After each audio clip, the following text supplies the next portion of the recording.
आज इस वीडियो में हम गठिया नामक बीमारी पर चर्चा करेंगे। गठिया को हम अंग्रेजी में गाउटी अर्थराइटिस कहते हैं। गठिया को समझने के लिए आप सिंपल भाषा में ये समझें कि जोड़ों की पत्थरी, जोड़ों के अंदर या जोड़ के चारों तरफ जब कोई पत्थर जैसी चीज धीरे धीरे इकट्ठा होने लगती है तो इसको हम गठिया कहते हैं। यह एक क्रॉनिक कंडीशन होता है जिसका अटैक एक्यूट में सबसे पहले बहुत ही सडनली होता है। इस कंडीशन में जिस जोड़ पे गठिया का अटैक होता है वो जोड़ लाल हो जाता है, उसमें सूजन आ जाती है, दर्द होने लगता है तथा छूने पे गर्म एहसास होता है और उसको हिलाने डुलाने पे दिक्कत महसूस होती है। ये कंडीशन धीरे धीरे बढ़ती रहती है। जैसे जैसे 3D चीजों का डिपोजिशन उस जगह पे होता जाता है, उस ज्वाइंट की मूवमेंट बहुत ही कम हो जाया करती है तथा उसके टेंडन वगैरह टेढ़े मेढ़े हो जाते हैं, हाथ पांव की उंगलियां टेढ़ी मेढ़ी हो जाती हैं तथा जोड़ों पे काफी सूजन आ जाता है तथा वहां पत्थर जैसी चीजें आपको पल्पेट करने पे मिलेंगी। जब भी किसी व्यक्ति के प्यूरिन मेटाबॉलिज्म में डिस्टरबेंस पैदा होता है तो उस समय उस व्यक्ति को गठिया होने की संभावना बढ़ जाती है। प्यूरिन हमारे भोज्य पदार्थों में भी पाया जाता है तथा प्यूरिन नेचुरल वे में हमारे शरीर में बनता भी है। ये प्यूरिन जब ज्यादा मात्रा में हो जाता है तो लीवर इसे यूरिक एसिड के रूप में परिवर्तित कर देता है। ये यूरिक एसिड की मात्रा जब ब्लड में एक निश्चित सीमा लगभग 7 मिलीग्राम पर डीएल से जब ऊपर हो जाता है, ऐसे समय में ये विभिन्न प्रकार के साल्ट से मिल करके यूरेट नाम का क्रिस्टल बनाते हैं।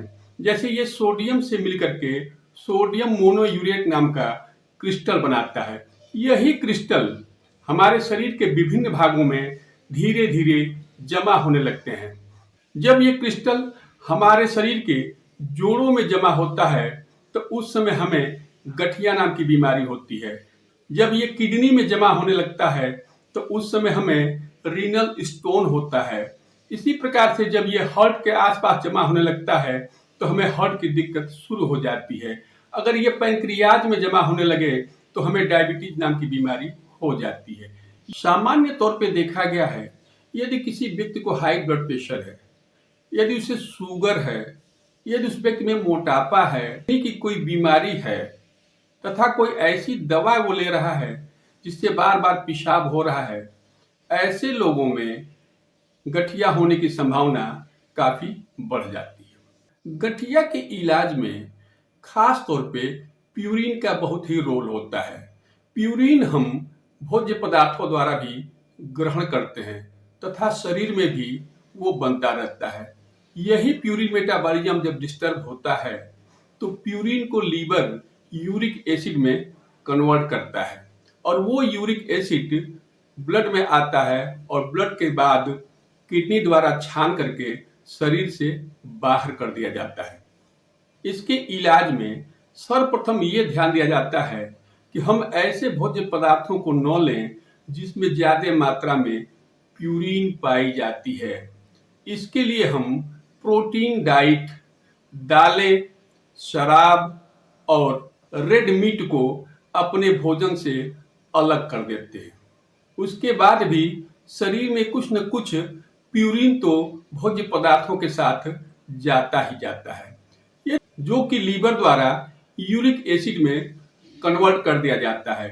यदि ब्लड में यूरिक एसिड बहुत ज्यादा बढ़ गया है तो इसका सबसे सुंदर और सरल तरीका यह है कि इसको छान करके किडनी से निकाल दिया जाए।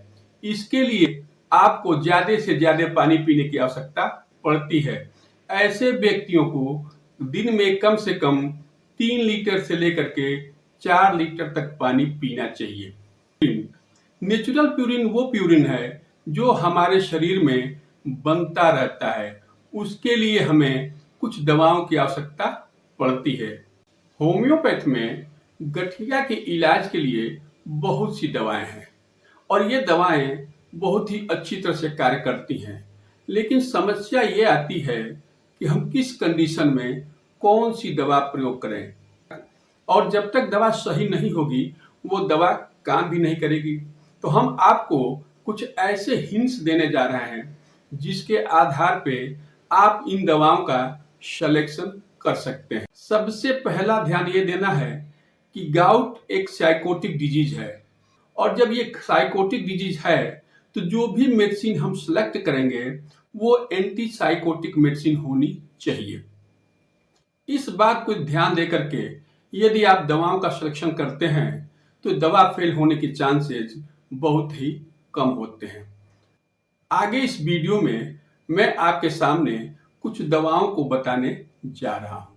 यदि किसी व्यक्ति को गठिया है और उसको बहुत ही बदबूदार पेशाब होता है तो ऐसे व्यक्तियों में हम दो दवाओं का प्रयोग करते हैं। पहली दवा बेंजोइक एसिड। बेंजोइक एसिड के कंडीशन में पेशाब तो बहुत ही बदबूदार होता है लेकिन वो ब्राउन कलर का होता है। दूसरी दवा कलकेरिया कार्ब। कलकेरिया कार्ब के पेशेंट में भी पेशाब बहुत बदबूदार होता है लेकिन उसके पेशाब में सफेद रंग के सैंड्स निकलते रहते हैं। यदि ये सिम्टम है तो आपको बेंजोइक एसिड की जगह पे कलकेरिया कार्ब 30 दवा का प्रयोग करना चाहिए। यदि किसी व्यक्ति में गठिया की शुरुआत नीचे से हो और धीरे धीरे ऊपर चला जाए, उदाहरण के तौर पे पहले एंकल ज्वाइंट में हो, फिर नी ज्वाइंट में आ जाए, फिर हिप ज्वाइंट में आ जाए, इस तरह से यदि ऊपर वो बढ़ रहा है तो ऐसे मरीज में हम लीडम पाल 30 नाम की दवा का प्रयोग करते हैं। इसके विपरीत यदि किसी व्यक्ति में गठिया का आक्रमण शरीर के ऊपरी जोड़ों पर होता है और उसके बाद धीरे धीरे निचले जोड़ प्रभावित होते हैं तो ऐसे मरीज में हम कैलमिया लेटिफोलिया 30 नाम की दवा का प्रयोग करते हैं और इस दवा से बहुत लाभ भी होता है। यदि किसी व्यक्ति को गठिया है लेकिन ठंडे पानी से धोने पे उसे आराम मिलता है, उसके जोड़ों में जो तकलीफ होती है, जो दर्द होता है उसमें आराम मिलता है, तो हम ऐसे पेशेंट में लीडम पाल नाम की दवा का प्रयोग करते हैं। यदि किसी व्यक्ति के जोड़ों में गठिया नाम की बीमारी है और उस जोड़ को गर्म पानी से धोने पे उसको आराम मिलता हो तथा साथ ही साथ उसे हार्ट की भी कोई न कोई बीमारी हो, ऐसे व्यक्तियों में हम लिथियम कार्ब 30 नाम की दवा का प्रयोग करते हैं और इस दवा को हम 2 बूंद सुबह, 2 बूंद दोपहर और 2 बूंद शाम को देते हैं। जैसे जैसे ये बीमारी बढ़ती जाती है वैसे वैसे दिक्कतें बढ़ती जाती हैं। बीमारी जब कुछ पुरानी हो जाती है तो जोड़ को भी ये डिस्टर्ब कर देती है। ऐसे कंडीशन में ये देखा गया है कि लोगों की उंगलियां टेढ़ी हो जाती हैं, उसमें कंट्रैक्चर हो जाता है। यदि कंट्रैक्चर के साथ गाउट है तो इसमें हम 2 दवाओं का प्रयोग करते हैं। पहली दवा कास्टिकम। कास्टिकम के मरीज में ये देखा जाता है कि जब भी मौसम ठीक ठाक होता है, एकदम क्लियर होता है, उस समय उसकी दिक्कतें बढ़ जाती हैं तथा रात को वो बेचैन रहता है और उसके पांव इधर उधर हिला करते हैं। यदि जोड़ों के सिकुड़न के साथ उसमें गर्मी का भी एहसास हो रहा है तो ऐसे मरीज में हम गुएकम 30 नाम की दवा का प्रयोग करते हैं। इस दवा की 2 बूंदें हम सुबह, 2 बूंदें दोपहर और 2 बूंदें शाम को देते हैं। यदि किसी व्यक्ति के जोड़ में टीयरिंग पेन, बर्निंग पेन के साथ साथ उसमें बबलिंग भी हो, लग रहा हो कि जैसे कोई बुलबुला फूट रहा है, ऐसे कंडीशन में हम बर्बेरिस वल्गेरिस नाम की दवा का प्रयोग करते हैं और इस दवा को हम मदर टिंचर में प्रयोग करते हैं। इसकी 20 बूंद मात्रा आधा कप पानी में मिला करके सुबह, दोपहर, शाम 3 बार लेते हैं। यदि गठिया के कारण किसी जोड़ में लालीपन आ गया हो, उसमें सूजन आ गई हो, भयंकर दर्द हो रहा हो और वो व्यक्ति ये चाहता हो कि कोई उस जोड़ को छुए तक नहीं या उसको थोड़ा बहुत भी हिलाना भी नहीं चाहता, ऐसे लोगों में हम कोलचिकम 30 नाम की दवा का प्रयोग करते हैं।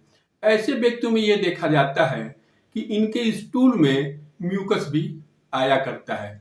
इस दवा का प्रयोग हम सुबह दोपहर शाम 3 बार करते हैं। लेट स्टेज में जब ये डिजीज कॉन्स्टिट्यूशनल हो जाती है तो उस समय हम 2 दवाओं का प्रयोग करते हैं।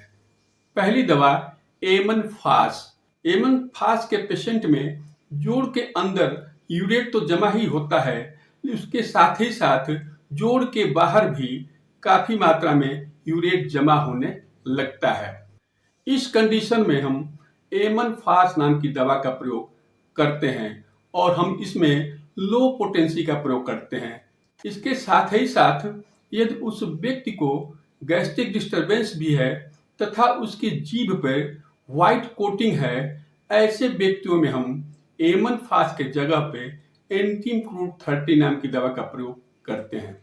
इस प्रकार से होम्योपैथ में गाउट के लिए दवाओं का सिलेक्शन किया जाता है, जिससे मरीज को बहुत ही लाभ हो। प्रिय दर्शकों, यदि आप लोगों को मेरा ये वीडियो अच्छा लगा हो, लाइक करें, शेयर करें और सब्सक्राइब करें। धन्यवाद।